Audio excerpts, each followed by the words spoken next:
Well, welcome to NADA 2025, which will now be known as Snowgeddon. And we're coming to you live from the floor of NADA and the Dynatron software booth. And with me, we have wonderful panelists. As everyone knows, we've had a lot of challenges getting into New Orleans with the snowstorm. So we have some panelists that were unable to make it. And so I want to wish a special thank you to William McCurry, VP of DGDG, and also to Jim O'Connor from Kelly Ford and retired Group Vice President from Ford. Unable to be with us today, but I want to thank David and Robert for jumping in and helping us today. So thank you so much. So I'm going to begin with really introducing our panelists to you.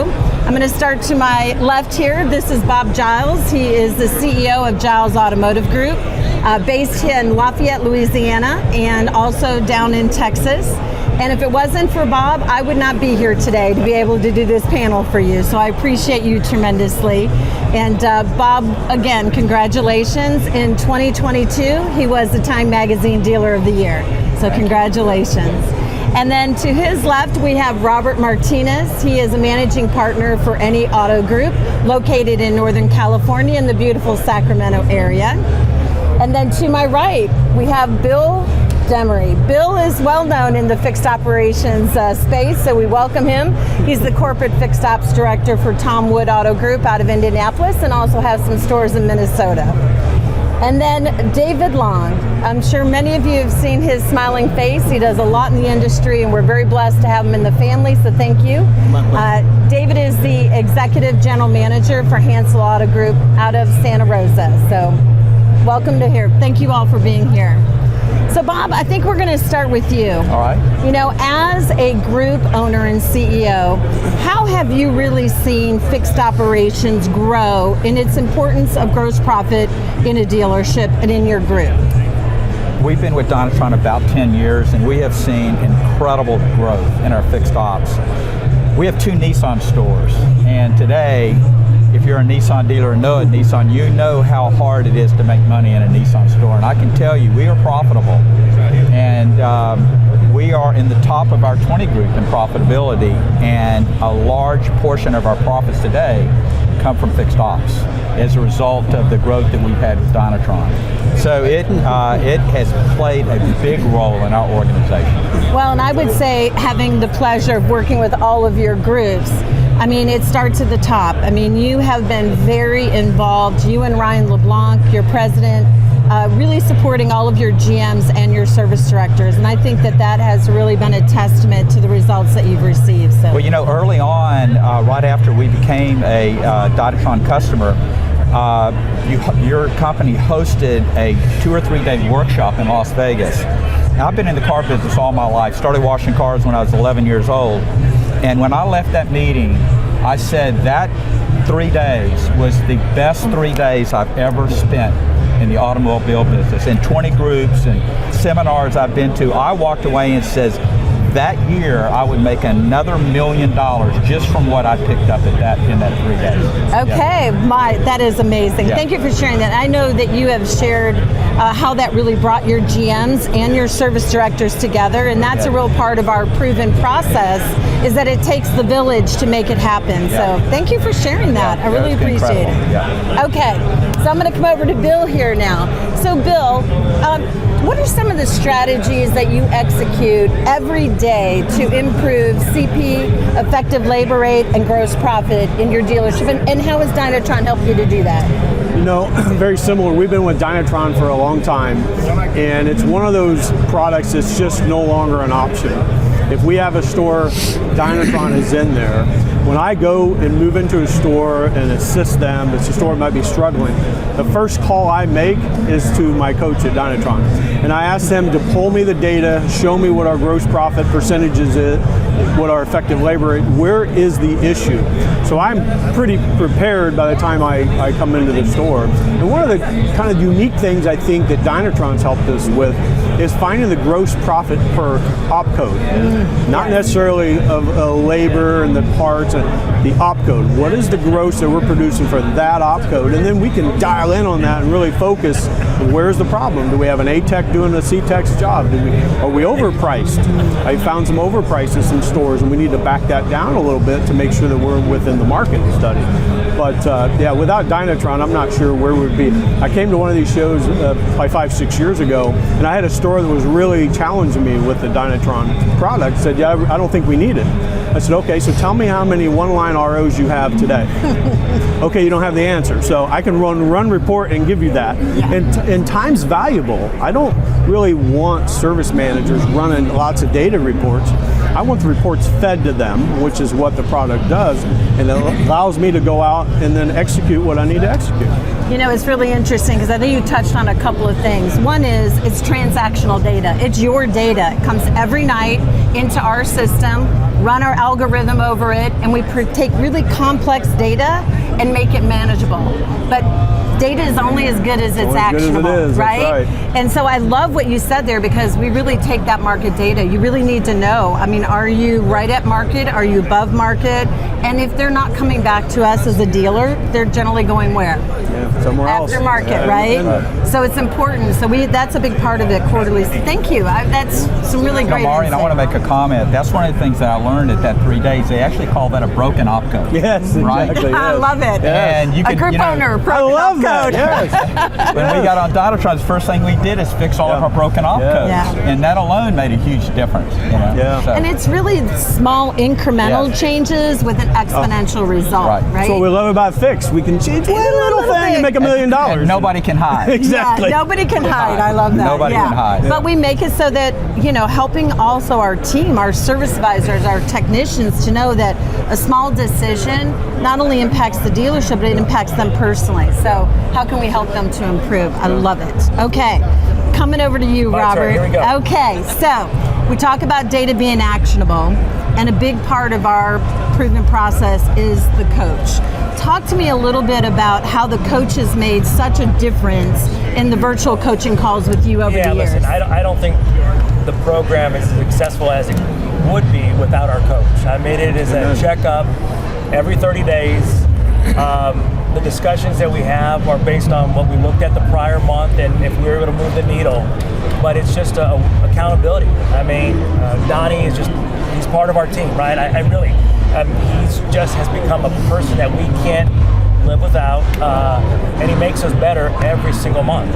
And it's that accountability side. And I think that's the one thing about Dynatron, it holds us all accountable, right? And the information that we get, it's usable information that we can react or act quickly. Like you said, those small tweaks add up quick. But our coach is a big part of our success. Love that. You look I like love you Donnie. love to say. Donnie's my guy. Uh-oh, everybody's going to Marty's the best. I'm telling you, Marty's the best. We're going to Yeah. start fighting with our coaches. I love it because they're all amazing. I love that. That's great. Thank you for that. I know, David, you've talked to me many times about that as well, about the coaching and how it's helped you. But, you know, what's always struck me is you talking about how we are now having entertainment come into our booth. I love it. We're in New Orleans. Yes, well done. Oh my God, I don't even want to tell you how they're dressed, but it's interesting. So David, so you've talked a lot about how the communication, like how has the coaching, the reporting, and all the things that you're doing in your group, like how has that helped you to get everybody on the same page? So, first of all, I'm so glad McCurdy couldn't make it, so I could be your third choice. No, he's here tomorrow too. So, we just promoted a general sales manager to GM. Love it. And the first thing I thought about, you know, that he'd do this, do that, go to NCM, go here, go there. Just talk to your performance manager. Just talk to your coach.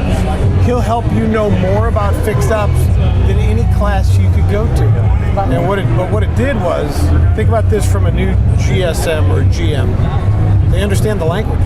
Yeah. And everybody speaks the same language. So with all of our rooftops, we don't have people speaking different languages, talking about different things. They can absolutely all get on the same page and know what will move our industry and our business and our company. Right? So that's the biggest thing. Amazing. You know, I've been 38 years in automotive. 98% of GMs just never had an opportunity to sit in a fixed operations role. And so super entrepreneurial, really community leaders, understand profit, but we're really wanting to make that bridge and invite GMs to be a part of the family, right? Because when you get a GM and a service director working together, that's where you get the results that you guys It's a have. big difference between going from NCM and NADA to having your performance manager help you really understand what you're looking at, but not just understand what you're looking at, but understand what lever to pull, what button to push, how to take the insight and make it into action. And that's what Dynatron does. Thank you. What's Bill? interesting, Sorry. Maureen, is I was a service manager for 2 years. And everything we had to do back then was manual, right? 100 ROs, Excel spreadsheets. And so Bobby made a comment about you can't hide from the data. And so it only makes you better because it's so accessible every single day. But had I had that, 10 years ago when I was a service manager, I would have been much better. Yeah, and if you have an advisor that's pulling down your effective labor rate, you can find out who it is in seconds instead of having to, start going through a bunch of repair orders and, what's happening to my effective labor rate? Is somebody discounting? Yep. And how much are they discounting? And what is this advisor's effective labor rate as compared to the other advisors? I mean, nothing can be hidden if you're on Dynatron. It's interesting. I know you and I have had the conversation that, we don't often what we call below the line discounts, right? A discount, proper discounting, the customer is 100% aware of what it is that we're doing as a customer retention. It's when there's an adjustment to the labor line. If there's an adjustment, it's below the line. You don't see that in the DMS. And I think that, that equates to about $8 in a loan in an effective labor rate increase in CP just from that knowledge. So how have those type of things helped you to really kind of shape the career path of your people as well? Well, what it does is it exposes somebody maybe its weakness on selling. They don't know how to present the product. So you take that advisor A and advisor B, so okay, this guy can sell brakes at 35% and close it every time. You're at 10%. How about I move you next to this person and help me get them better? So we'll send a coach in from our team. We have a coach that works for me. So we look at every week, we'll look at the percentage of drop per advisor, and they know exactly what their marching orders. I need you next to that person. That is number one priority, is to save that advisor, and having the data that's accurate can help us do that. And it just helps them get better. They're more comfortable. They've got somebody who can work with them. And then Marty, our coach, the best coach that Dynatron has. I don't know. I will let Marty know, and so he usually already knows. He'll say, Bill, I know you're getting ready to move in the Ford story. Yep, I'm already there. So he will help the service manager identify those things, and just, again, now we have a timeline. We've got 30 days, we want this fixed, and then how are we going to do it? And he will help them perform it and get it done. 5-minute workout, right? It's just 5 minutes every day with your service advisors having the information provided to them to understand where we at. So I love it. Fantastic. Well, I will tell you that no matter where I am in the country, no matter what dealer association we're working with or industry event, technicians, recruitment and retention is one of the number one things. As a matter of fact, right now we have a deficit of 1.2 million technicians in the United States. And that's up from, say, 10 to 15 years ago of 750,000. So when we really look at it, the average age is 52 years old. So when we look at all of those components, talk a little bit. You have some of the best groups in the country. What are some of the things you're doing to really help to recruit and retain your technicians? And has TechCF been able to help you as well in that forecasting? Let's talk a little bit about that. You want to start, Bill? Okay, I'd love to. it. So, he looks like I'm ready to go, Very Maureen. good. So, and I'm glad you mentioned that. It's just something we've been really focusing with our group. We know the industry's 47% turnover in the automotive space. So we have broken that out from our technicians. I have 284 of them in our group. 284. So I've watched that number, how many we hire, how many we term. Every month I post what that is. So what we've done is kind of gone backwards. We started this 3-4 years ago. we're starting at 9th grade. I'm not focused on that 40-year-old, 50-year-old any longer. I'm Bringing them focused in. on these high school. What can I do to re-energize them and get them interested into our space? I came out of an automotive career center. I came out of a tech college. I was a tech help. So I had the resources. I had opportunities where we don't have that in our schools today. So we've recently engaged with an industry called Pursuit Indiana, and it's state funded. And we are starting this up this fall. We have 16 kids that are in their junior. They'll be a junior next year. So for 2 years, they will come to our store, and we will have. We have one technician that is kind of aging out. He wants to be a coach, so he will be our instructor. He's taking night classes right now to become a teacher. He'll be certified, and he will teach these youngsters in our stores. So it's a long play that if I have 16 this year, I have 32 the following year, I have 64 the following year. And we can build the momentum on this, and we teach them a curriculum from Ivy Tech, which is an automotive curriculum. And the state pays us to help bring this up. So we're playing long ball. I don't believe we have a technician issue. I believe we have a culture issue of letting them know the possibilities of what we can do in the automotive space. I say, I'm a very blessed person because I can decide tomorrow I'm going to be a service manager at a Volkswagen store and I'm moving in. But that's an opportunity that I can give a lot of people because they just don't know what they want to do. And if we can show them you don't have to go back to college because you went from a technician to a service advisor to a manager. Oh, I want to be a general sales manager. Oh, I want to be a general manager. I want to be an office manager. You can move these spaces within our walls and have an awesome career. So it's it's just unspoken. You know, it's interesting. What I hear is you got to grow them from within, right? I mean, we have to have a pathway. So what are some of the things that you're doing to kind of grow from within and create that pathway for them? David, I know that you're doing something interesting. If I would remember, it's called Technician Connect? It's called VOT. VOT, Voice of the Technician. Correct. Excellent. So share a little bit with that, because I think that is something every dealership could take away. So I don't know that this is different than some stores do, but I was sitting around a room and I had my finance managers one day, I had my service advisors the next day, I had my sales managers, and go on and on. And I thought, the table doesn't seem quite complete without the people that do the heavy lifting, right? The technicians. So the Voice of the Technician started about 2 years ago, where there's, like Noah did, there's 2 people from each store that sit around the table and they just talk about what they need, talk about what's going on. It's just like a board meeting. We go over last month's minutes and all the things that we were able to accomplish and resolve, and we go over this month's needs and wants. And just the fact that we're giving them a voice and giving them a seat at that table, I think has made a big difference. I think what impressed me is that you have minutes, and your technicians, when I've been to your stores, they're talking about, like, these are things we brought up and here's why it's important and when you've been able to accomplish it. So it's really like making it official, right? Versus, hey, we came and talked. So love it. Thank you. Thank you. How about both of you? Anything you'd like to add in the technician recruitment and retention? We're very fortunate. We have a standalone Quick Loop Center, so we're allowed to bring people in as a lube technician with the understanding that here's your career path to become a master technician, and it's all laid out, and so they understand how they get there, our investment with them. And I think you hit on it too. I think sometimes they don't understand the possibilities of what the automotive space can offer them and their future families. So we try to get them in young and then build the culture and show them a path on how to get it done. We're very similar to that. We have found that trying to hire a tech from another store doesn't work, okay? We have found, so when we hire for our express shops, if that person does not want to become a master tech, we will not hire them. We don't want to hire people that just want to change oil, because we want to hire people that want a career in the business. And we, as Rob said, we have a career path that we can lay out for them and show them what they can make along the way and how long it will take them to get there. And that's who we recruit. And those people become our frontline techs, and they stay with us for a long, long time. Well, and I as I got to come into Lafayette, I got to go in the shop.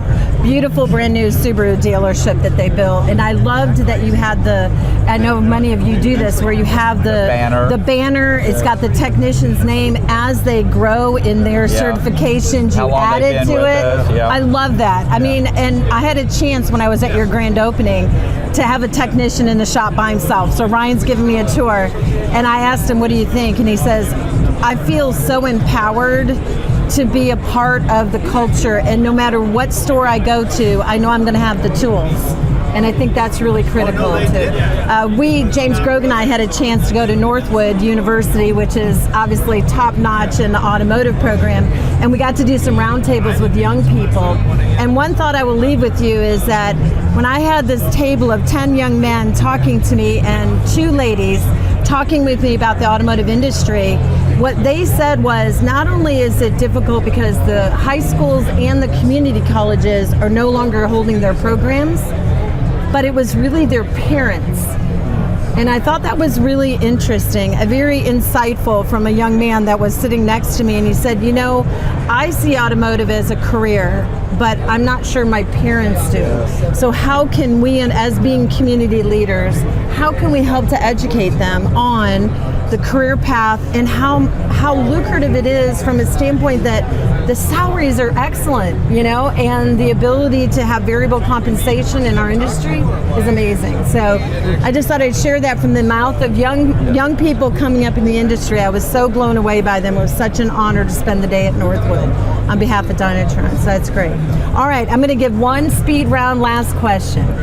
If you were sitting across from a dealer and they asked you, why Dynatron? What would you say? Why not? Why not? I love it. Listen, I mean, we had talked about it earlier. I don't think you go into a store without having it as part of your main tool. I mean, I just don't understand how you do it today.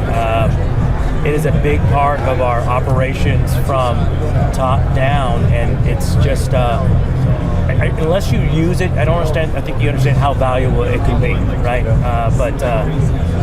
It would almost be like trying to operate a dealership without a DMS system. Correct.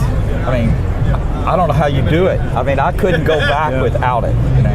Thank you. Bill, how about you? You know, I would say, I think Dynatron, a lot of times I'll hear people say, oh, isn't that the warranty labor rate increase company? That's the after effect, right? So, icing on the cake is my favorite. That just happens. Yeah, that's going to be does. there. You know, we've increased $893 per every hour, warranty hour produced since 2017 with Dynatron. You do the math of how many hours, warranty hours, that and the dollar amount that is, millions of dollars. It just happens because we have a product that just works. And it's incremental. It's amazing, right? It's just incremental changes. Yes. David, how about you? I know that you get asked this question often. I'm going to give a different answer. Okay. Because I know what you're expecting. I don't know what I'm expecting with you, David. Sound like my wife. The truth will set you free. It's the easiest way to find the truth, so you know what to do to fix your business. Wow. Good. Thank you for Nobody that. can hide. You know, it's interesting because often people will ask us, like Dynatron, we solve for a problem, an issue most dealers don't even know they have. Yes. And that's revenue leaks in their dealership. And so you got to fix those revenue leaks, but then you have to find all those little hidden opportunities, those broken op codes, those things that are going to every single day make a difference. And so I appreciate you sharing. You know, there's nothing like hearing from within the family to share it. And we really look at our dealers as our family. And so I want to thank you all for being with us today. Given the Snowmageddon, we will rebroadcast this, I promise, so everyone gets a chance to see it. But I'd really like to thank Robert Martinez, Bob Giles, Bill Demery, and David Long. Thank you so much for being with us. Please stop by and see us at booth number 7320. And with that, my name is Maureen Martin. I'm our Vice President of Strategic Alliances, and it has been my privilege to host you all today. Thank you.